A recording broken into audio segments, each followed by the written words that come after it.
Deep in the heart of the great green forest lives Nda'a, a little woodpecker with the most beautiful voice anyone has ever heard. When he sings, the trees seem to dance, the rivers hum along, and the entire forest stops to listen. But there's something about Nda'a that the other animals don't like. He is the laziest bird in the entire forest. While his friends toil under the sun, Nda'a spends his days doing nothing at all. No nest building, no food hunting, just singing and resting. One night, since he had no nest he had built for himself, he had no place to sleep.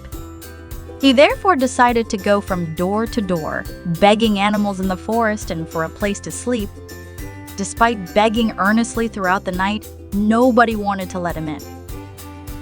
Will Nda'a find a shelter to spend the night despite his beautiful voice?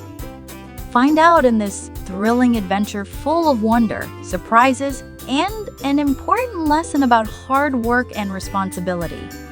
Nda'a, the Woodpecker, is now available on the Zebra Comics platform. Download the app and start reading today.